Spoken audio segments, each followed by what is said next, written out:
let's go for the third one then. Okay. We're gonna go for the third one. So this is the bitter drink. Okay. I think I can handle it. You think so? Okay, Yeah, so I think the other two are kind of sweet, not anything for Ben Sharkey. All right, let's go for this last one. Hello, hola, and welcome everyone to this episode of Drinking Mate in the Mitten, the show that brings creative people together with the power of the unit to drink yerba mate. I am your host, Eze Enriquez, and we are at the beautiful Artist Eze studio share located in Southeast Michigan, a place for creatives, by creatives, and today I have the honor of sitting down next to none other than one of Detroit's best artists, Ben Sharkey. Hi. How are you, Ben? Oh, good. nice to see you again. So, you've done interviews before, right? Yes. Okay, but none probably like this. No, this is new. Yep, this is completely new. So, just like any story, has a beginning, middle, and end. Okay. So we're gonna start with the sweet mate. We're gonna go to the traditional mate, and then we're gonna move on to the bitter mate. This is stuff that I can't even drink myself. Really? And I drink mate every day. Okay. You'll taste the farm in that last one. Okay. Yeah, you'll taste the animals maybe in that last one because it's very potent. I'm a farm boy, so. Oh, nice. So, really quick, while I get you this ready, let's start off with some questions. Let's start with some more lighter stuff. Okay. So, tell me really quick, where was Ben Sharkey born? Where'd you come from? I actually grew up around, in Milan and around Ann Arbor area, but I was born in Monroe. Okay. Yeah. Nice. And now you're in Detroit, obviously. I'm in Detroit. You're living in Detroit. Mm-hmm. Now, what moved you to Detroit? What was the driving factor?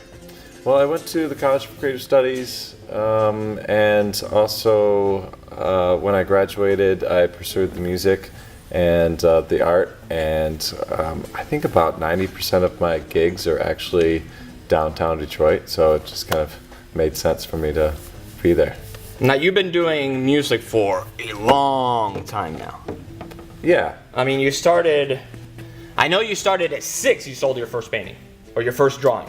6th grade. 6th grade, okay, Yes. so not at 6th grade, Yeah, but that's 6th grade. what? You're close. You're 11 years old at that point, Yeah. pretty much, right? Uh-huh. Okay, now, was that something that you were looking to do? You were looking to get into drawing when you were younger, and then that kind of took you into music, or? So both drawing and music were, they're both things that I entertained myself with. I was a middle child, and I just kind of I wasn't really into sports at that point, and it was just a way to entertain myself.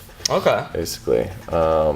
So, I mean, I drew day and night. It was I don't know, there was something about creating something and it coming to fruition. You just be before your eyes, just, be able to just create something just then and there. There was something that was just very gratifying about that. And similar thing with music, writing a song that's you can groove to and entertain yourself with. Well, yeah, now not only are you entertaining yourself, but now you're entertaining a bunch of other people, obviously. And the same thing with the art. People would watch me draw, and they would just be entertained by how, just a few lines would turn into a face and a figure or a building or something. Now, after selling that first drawing when you were in 6th grade, did the money idea pop in your head then? It's something that, oh my God, you could actually make money doing art. Was that in your head before? I mean, I know you were really young at that point, but was that kind of a driving factor for later on you saying, you know what, I've had the experience where somebody's paid me before for something that I've personally done some art, so why can't other people pay me? Right. I don't know if I was really thinking that far ahead at that point. I think I definitely knew I wanted to be an entertainer, for sure, by 6th grade. I think 5th, 6th grade, I definitely knew I wanted to do that. And, it wasn't really about money for me. I knew it was going to be a career, but it was more about the passion, about the art, and about the music. At that point, I didn't really think about numbers. Nice. Yeah. Now, who inspires you? Because I mean, when you're talking to a filmmaker, obviously there's many. People ask us all the time, what is your favorite movie? Mm-hmm. And there's no such thing, because there's a bunch of movies that make, you know, the career that I want to have, or that inspire me in certain points of my life. Yeah. So what was one of those things that kind of inspired you to chase your career more into music? I mean, like you said, it's the same, you know, with music. I have been on a journey ever since I first started listening to Harry Connick Jr. He was probably a pivotal moment for me. He was a catalyst with jazz for me. And then I was listening to all his songs, and I was memorizing things, and then I realized that Harry Connick Jr. was pulling from the American Songbook, and then I didn't even know what the songbook was at that point. You know, I was in high school and just kind of discovering these things, and I realized that Sinatra was singing these songs, and then there was Bobby Darin, and then there was Dean Martin, and you know, this whole slew of people. And so then I just like started diving into all these different arrangements of these similar songs, and you know, picking my favorites from there and seeing how they approached it, and just, you know, you pick up these little tips and tricks here and there, and you just add it to your own kind of styling. And I think a lot of artists work that way. So you steal from the best. Yeah, you steal from the best. So I've been, ever since high school, I've been just diving into this catalog and almost doing a history on jazz and blues and everything, and just been going into some really deep underground jazz that a lot of people probably don't know about, you know, because everyone knows Sinatra, and he's like kind of like a pop culture icon of jazz, but, you know, not a lot of people know King Pleasure, and you know, some of the other I'm drawing a blank right now, but, you know, just going down that thing like Chet Baker as well. A lot of people don't know who that is. Okay. You know, he's a really good trumpet player and a singer as well. And you know, I like the obscure band members and vocalists. Gotcha. So. Now, you mentioned just a little bit ago that you were in high school when you kind of started doing this. Yeah. How was that experience of being so young? You know, because I'm sure you had friends around you that probably weren't that supportive of you starting to sing, maybe. Well, you know, back in high school, it was just talent shows and that kind of stuff, and people were supportive, but at the same time, you know, it's not like a realistic career at that point. No one's really that supportive at that point. They're always saying, what's your plan B, you know? Yeah, I've heard that many times. Exactly. Like, I still hear that once in a while, exactly. actually. It's, what's your plan B? It's like, that's nice, but what are you going to do to make money? Nice, yeah. You know? So I guess I've been working professionally for the past 8 years. Okay. And then up until that point, it was just kind of like singing here and there and just trying to write things and not really sure if the dream is going to happen or not. Gotcha. And you did a lot of cover music too, as well. Mm-hmm. Yeah. So is there something about it that you enjoy, being able to change the original? Because again, if I'm thinking as a filmmaker, I could take a movie and re-edit the movie, maybe. Yeah. You know what I mean? And see it in a different kind of way. Yeah. But it's a little bit more difficult for me maybe Yeah. to do that than to just cover a song and change it a little bit. Yeah. So do you enjoy that process of being able to put your own little twist to it? Yeah. I mean, I even do different versions of my own originals. Just because it helps you to grow, to just kind of experiment with things. You know, you might make a mistake, or you might do something that you didn't even expect yourself to do, and then you keep on building on your own craft and your own voice, and you just kind of are molding yourself that way. Gotcha. So let's have you chase number one first. And while we do that, I'm going to look at my questions and see where else we can go. Make sure it doesn't burn your tongue or anything. Okay. We were going to give you a spit bucket just in case you needed one, but we actually forgot to get it. So no spit bucket for you. Okay. But go ahead, just take a little sip of it. No. Now, this is the sweetest you're going to get. Okay. You might get a little bit of grass in there. Okay. A little bit of yerba mate in there. I like that. I like it. Not bad. The first one's doable. All right. Like Perfect. Yeah. I enjoy mine very much. I still take mine more the traditional way, which is a little bit of sugar and that's it, you know. Okay. But you don't have to drink it all. You just gotta taste it if you want to. If you're enjoying it, but go ahead, you know. Yeah. Feel free to. Like that. In this day and age, it seems that a lot of us artists are doing our own marketing. So in a sense, we're our own distribution company, we're our own management company. How is it, or how have you seen the kind of the industry that you're in, and the fact that you have to also do a lot of your marketing, a lot of your own pushing? Does it take time from being able to be creative? I think it's mostly a maintenance kind of thing at this point. When I was first starting out, yeah, it was like almost a full-time job to do all that stuff. And when I first started, it was mostly YouTube that I was pushing myself on, and just kind of trying to figure out what kind of community was out there. And there is a YouTube community. There are people that are on there that post comments all the time, and they check regularly to their subscriptions and everything like that. And so it's important to maintain those type of relationships and grow on them, and focus on the people that are positive and not on the negative Yeah, ones. you'll get a lot of weird comments on YouTube.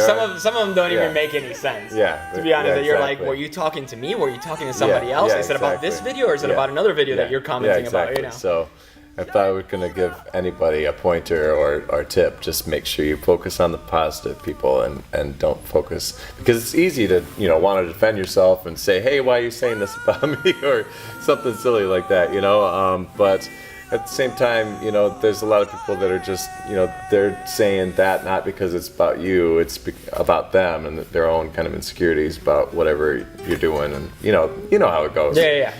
So yeah, just focus on the positive. I've read them in English and in Spanish, the bad comments. Yeah, people making fun of me, and it's like, hey, okay, whatever. Yeah. I mean, it's out there, and you know what? That's a good sign, actually. When if you don't have anybody that's saying anything like that, then you might not be pushing it enough. So it's a good thing. Now you're signed with Woodward Records. Yeah, Woodward. Okay. Avenue. Now, how did you find them? What do they do for you? Like, how does that relationship They found work? me. Right now, it's a distribution deal, and then with kind of a record deal after this one, just to see how things go. So they are just like pushing my stuff out there to internet radio and on iHeartRadio, and they're just different promoters and that kind of stuff at this point. And also, it's available. My album's available on a lot more places that you can get through just like CD Baby or any of those distribution companies. So you're now on your second album. Yeah, I'm on my second album. Now, what was the difference between your first album and this one? What is the most noticeable? I mean, it's still Ben Sharkey in both albums. Yeah. So what changed from album 1 to album 2? I think it's a lot more production on this one. I was a little bit more experimental with my writing style, as well as the topics that I was writing about. My first album was a little more sweet, and it was just kind of, I felt like it was just, it was lighthearted mostly. I think the darkest song on there was probably What You've Given, which is about more passionate love, and it's about like the love that you would go to jail for kind of situation. But this one, it's a lot more adult themed. There's a song on there called Red Lipstick, which is about vulnerability. The first line is lying on the bed with handcuffs and chains. So it's actually a metaphor about being vulnerable and just kind of letting yourself to be caught up in that kind of situation and being reflective about it. Which that leads me to my next question. So Ben Sharkey's sitting down at home, maybe somewhere else, and how does the process work of writing that song? Is it just you randomly think of the beat, you randomly thought of the lyrics, something inspired you? How does Ben Sharkey sit down and actually structure a song from beginning to end? So it comes at through different ways. not every song comes to me in the same way. Sometimes I'll be listening to something and I'll just get inspired right in there by another song. And I'll just kind of like, maybe a melody will come to me and I'll just start writing lyrics from that. I'll have to turn the song off and just like pay attention to that creative flow. Other times I'll just be randomly on the street walking and I'll, be bored and just come up with a melody and something will come that way. Other ways it's a word, and build it off there. If I brought up Red Lipstick again, it was actually the word sadomasochistic, which has like a little bit of a rhythm to it. Gotcha. Sadomasochistic, red lipstick, and I built off from there. So it's just, it's different every single time. But I found that the most important thing was for me to, if something creative comes to you, you have to see it through. Otherwise, you can lose that. So that's really important. I completely understand where you're going at with that one. Yeah. If you're a writer, the same thing happens with screenplays. So again, one of the advice I tell people is finish it no matter what. Even if you think it's crappy, just finish it. Once you get to the end, then go ahead and take a look at it again. But yeah, there's many times and a lot of people that just always give up. They start writing maybe the beginning of the song or something, and then they just quit because they're trying to think of the idea and they didn't get it at that moment. Yeah, and you get frustrated, because you're hitting some kind of block, but it's okay. Just hit another angle at it and just brainstorm with yourself and that kind of thing. Gotcha. Now, do you believe in mentorships? Did you ever have a mentor that kind of coached you at all or kind of helped you out in the industry? I definitely believe in it, for sure. I never really had one. This has been kind of a solo venture. When you're a creative person, if you find other creative people, then you definitely should shoot off your ideas with them. But I don't have a lot of people that do the same thing that I do. Even if I know other musicians, I don't know a lot of jazz musicians, jazz singers. I know a couple, but I think for the most part, a lot of my friends are in different industries, and not a lot of them are in the creative industry. So it's just been a lot of internal growth for myself and just exploration.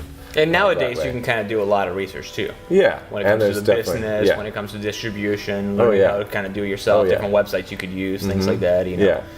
So we do have a better, I guess, playing field that people did over a decade ago, 2 decades ago. But to say one mentor, that someone that I go to all the time, I don't really. So you don't know Quincy Jones or nobody like that you I don't know Quincy Jones. Okay, all right. I wish. Yeah, gotcha. Well, no. So people have called you before, which I know you have mixed feelings towards, the Michael Bublé of Detroit. So I don't know if you just heard, he's retiring. What? Supposedly, he said, the rumors are he just released an album. I know 2 days ago, but because of everything that happened with his kid or whatever, that battle that they kind of went through, I think he's now thinking about retirement. Wow. Even though his management company just came out last night and said that they're not sure if it's true. What is his management company? I need to email them. It's like, hey, well, you got a job opening over here. Okay. Well, I was going to ask you about other musicians. So I've noticed you because I've known you for a couple of years now. I've seen you play with different musicians.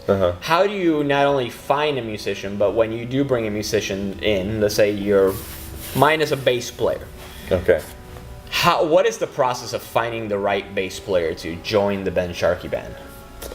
Well, let's see. Detroit has Wayne State University, which has a great music program, a great jazz music program, and I find that jazz musicians are the most versatile of all musicians because they can read, and they are well studied, as opposed to someone who's like a hobbyist, that might not be able to sight read that well. And sometimes I will call somebody, and most of it's word of mouth through other musicians that can vouch for them, other musicians that I've played with.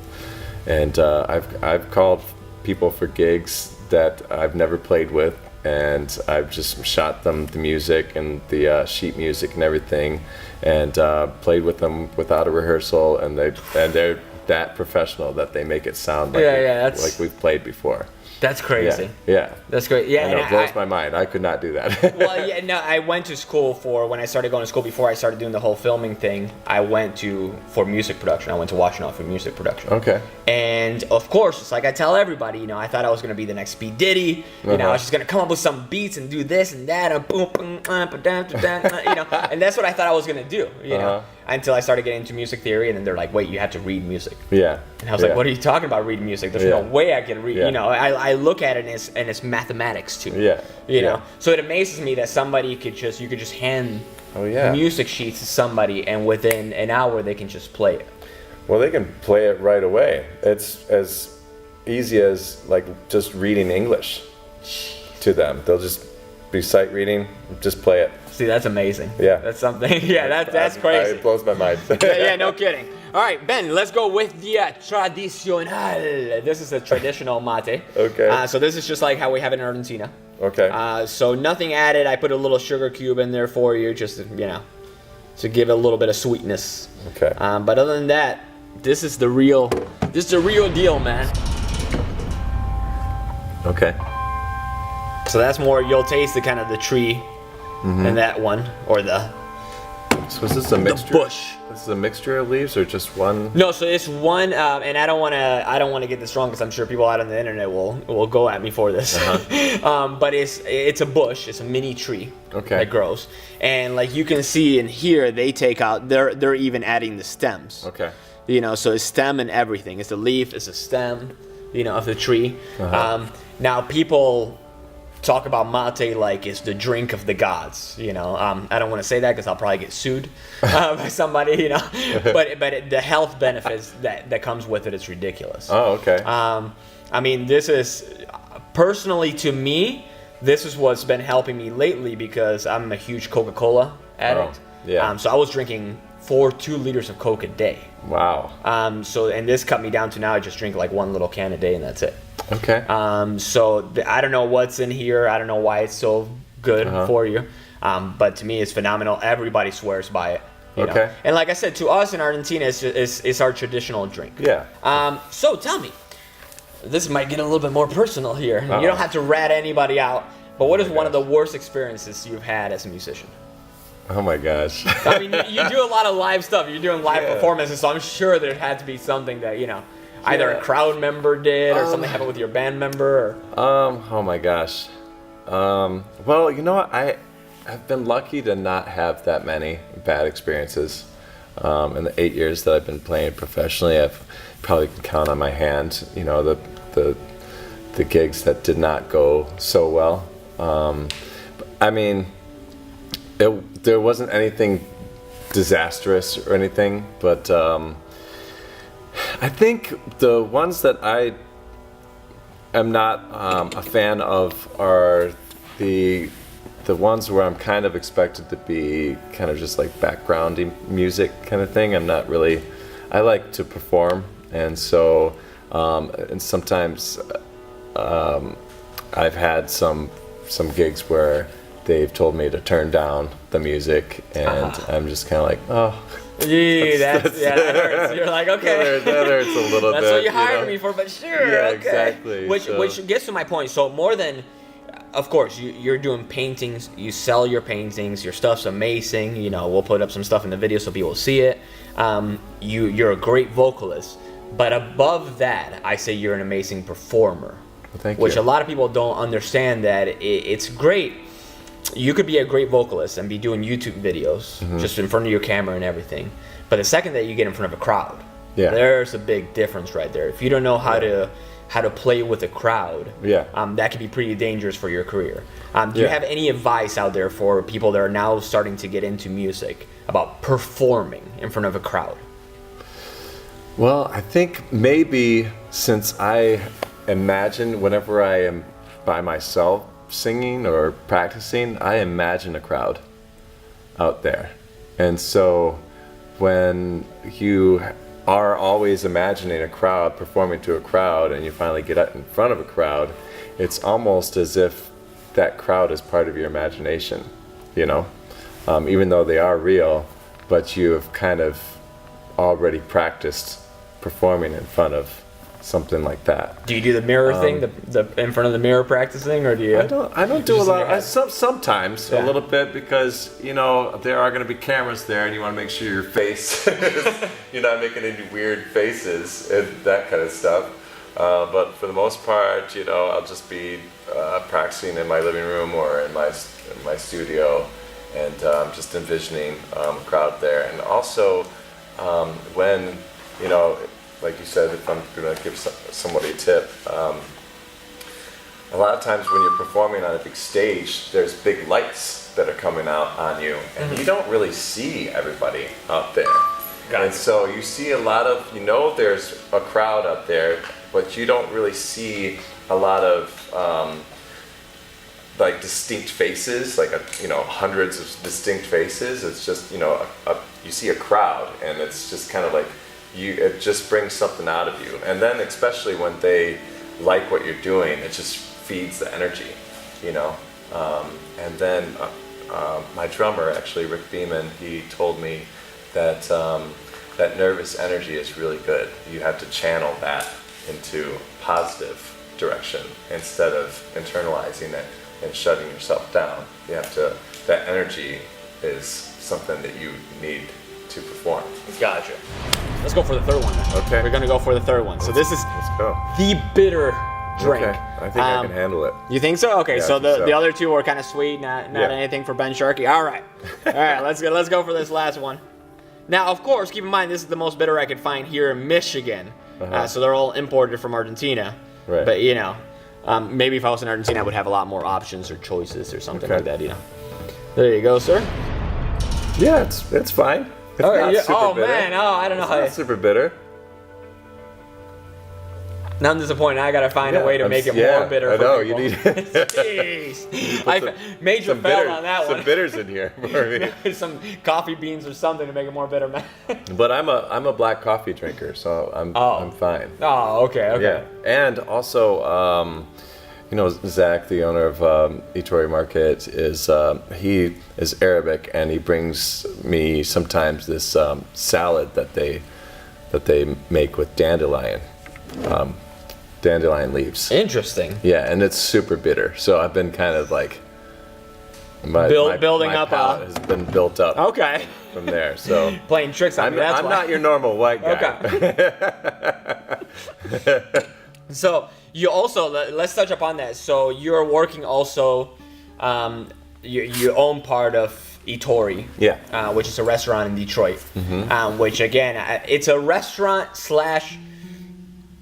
market shop. But the front of it, I mean, again, I've never, when Zach came out with that pasta plate for me. Oh yeah. That one, I don't think I've ever tasted anything like it before. Oh yeah. I don't know, it was something bolognese or what? Yeah, it was a duck bolognese. Yes, that's what it was. I mean, amazing. Yeah. It's just the flavors, the taste, the quality of everything was just phenomenal. Even the pasta noodles were cooked like perfectly. Yeah. So I mean, I don't know how Al dente. he does it. But how did you decide to get in that business with him? Well, it was just mainly supporting him. It was he had been involved with gas stations before that, through his family, and he would watch the Food Network all day, and then he started doing catering, and then just being successful at the catering business, and his partners with the gas stations decided they wanted to do other things, and so he sold it, and he was about to go into another gas station on his own, but myself and some other friends encouraged him to pursue his food ventures, because he would host dinners with us and just create all these amazing meals, and everyone would say, why don't you have a restaurant? You need to have a restaurant. Just like everything good, you always have somebody, why aren't you selling this? Please, exactly. Yeah. So he it was he wanted to start with actually mostly a market because there's a need for that in Detroit. Yeah, I was going to say there aren't a lot of markets around, and he was going to play it safe, just do the market and do some of the catering things and have some prepared foods in the back. But last minute, or not really last minute, but just him and another partner decided to have the bar up front and the restaurant up front as well. So it's been greatly received by the, I was going to say it's popping, by the neighborhood, and there are people that are there 2-3 times a day who have regulars. Yeah. It's almost like a Cheers. Nice. There's it's a great neighborhood. It's in Capitol Park. Yeah, and the vibe too that you guys did. Yeah, you guys did a great job. And you have a couple of your you have a couple of your artworks hanging. Yeah. Okay. It was designed to be kind of like a lobby, a hotel lobby bar. It's Art Deco themed, and it's also I love jazz music, obviously, and so there's the Invisible Gentlemen that are up front that are just dressed in suits and. Now, is that the project that you're already finished with that project? Or that's something that no, you're that's something I'm working on. Okay. Those were the first 2 of the series that I'm working on, and those actually are not going to be part of the series. They're just one-offs that. Okay, so they'll be worth a lot of money eventually, probably. Yeah, hopefully. Nice. Yeah. So let's go. Let's jump back to music really quick. Yes. What is, if Ben Sharkey had a choice right now, what is the one artist that you would want to perform with? I don't know if you know this, but I'm a huge fan of Janelle Monáe. Do you know who she is? Yes, I've heard of her before, but why? I think she has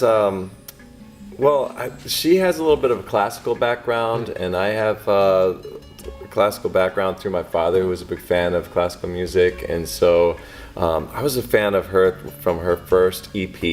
I just randomly found her. I think her song Tightrope was playing on satellite radio, and it just drew me in because that Tightrope had a lot of similar sounds that I kind of do with the band, and a little bit of the funk, a little bit of the jazz swing kind of stuff, and she has a little bit of a Michael Jackson kind of vocal tone, which also drew me in, and she's just all around the way that she designs her albums to flow, and they're kind of like there's a story, a backline in them, and she develops characters, and she has this whole thing with these like androids, that are kind of I guess it's allegory with just not being perfect, and also you have to get into it, but it's a little sci-fi in there too, and I just love just the writing and the music and the production and everything that she does. I would love to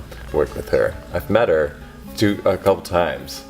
One time in Miami and one time here through a meet and greet, and so she's so charming and just so freaking cute. Nice. Yeah. Don't get all red now. Yeah. So let's jump on that more serious topic of love. So this is something I talk to a lot of people about, or at least I try to push, because I think maybe I learned the hard way, or maybe I just have a father who's more, he's super Hispanic, very, you gotta do this, you gotta do that, So I've listened to a lot of people lately, especially, but the subject of doing what you love. There's something inside of me that scares me a little bit, because a lot of young people now, lately especially, have been hearing this whole thing of do what you love. Do what you love. Do what you love. And the joke that I always made is I never knew that I loved hot dogs until I actually tried a hot dog. So how do you actually know what you love if you're actually not trying a lot of different things? And could that be dangerous to artists or to any kind of person, pushing themselves to doing what they love instead of doing what excites them? Oh, that's interesting. So that's my concern in the future. So are we going to have a lot of problems with younger artists, maybe, sadly saying, committing suicide or doing something like that in the future, just because they've been built with this whole mentality of just doing what you love, do what you love, do what you love. And they might push themselves thinking that they love that, but since they never tried this other thing, they'll never actually find out that they could have loved this other art or this other job or whatever it is. Do you see a danger in that in the future? and people following just what they love instead of finding what excites them. Wow. Because again, it's something that we've even talked about. You have to show up every day at work and do it. Every day. So if it doesn't excite you, that's going to be dangerous. And also the joke that I make there's to also everybody. discipline involved there too. So I don't know if discipline is danger. I feel like. Man, I mean, this is kind of heavy. We could have rewound and talked about this whole segment on this topic. But wow, doing what you love versus what excites you. Well, I mean, for me, from my own personal experience, I have never really thought of any other option besides being a musician and an artist. So it was not like, and it's even doing what you love is hard, and what excites you is hard, because I mean, you could do what you love and excites you and not get the best feedback from it, and you have to be strong enough to believe in yourself to know that you are going in the right direction and not depend on feedback from other people to tell you, what you're doing is right and what's wrong, And you'll always find things wrong. I mean, Ben Sharkey, the musician, doesn't like doing taxes, I'm sure. Yeah. Nobody likes doing taxes. Yeah. I definitely know that about myself. I do not enjoy spreadsheets. But that's where I'm getting at. So no matter, even if I'm filming, I have this mentality of even Steven Spielberg hates part of his job. Yeah. And I'm sure he loves what he does. Yeah. He loves filming. But there's still certain parts of it every day that you're going to hate. Yeah. So unless you show up with that, excitement, it's still, you might suffer in it. Yeah. I mean, it's a deep conversation that, we could go on for hours. Yeah. But I was just trying to get kind of your feel, how you felt about younger people now just chasing their love without maybe finding out what they actually truly love. Yeah, I mean, that's that question is kind of it's a hard one to really wrap your head around, because gotcha. The people might be confused about what's exciting to them and what they love, and I mean, you can do something that you love and be excited about it, obviously, but there's I don't know, I guess my own concern is someone taking things too personally and not having the strength and the self-belief or self-confidence in what they're doing to be able to continue to pursue it, and there's going to be a lot of talking heads around you telling you, oh, that's, you should do this, you should go in this direction, or you should, for me, a lot of people are like, oh, you should cover this song, you should do this, and all that kind of stuff, you should, do this kind of music, and blah, blah, and so a lot of times you just have to, channel that out, because everyone's going to have their opinion, but no one is living inside of your body, so you have to direct yourself in the direction that you really feel deep down inside. And that's the trick, is that you have to really listen to that voice that's there, but can get convoluted and muddied by other outside voices. Gotcha. And I think that's a battle that I will always continue to have. But it's also great when you listen to yourself and it pays off and everyone is like, wow, that's awesome that you did that, Nice. So that's the payoff. Okay. With something that you're excited about and you love. Because, I mean, it's a risk. The arts is a risk. Yeah. You could go, my dad always said, you could go be Joe Accountant and be safe and have a steady paycheck, have a house in the suburbs, with 2.5 children and, a partner for life and that kind of stuff, and just, have your 2 weeks paid vacation. But you could always lose that too. Yeah, you could lose that too, notice, but it's more of a safer bet than going out there and doing, the arts. Yeah. So. Yeah, you have to be pretty ballsy too. Yeah. In another, sorry for using that word, but you have to be, pretty strong to follow a career that you might not know where it leads. It's not like, I'm going to be an engineer, I know where I'm getting a job afterwards, that's it. Yeah.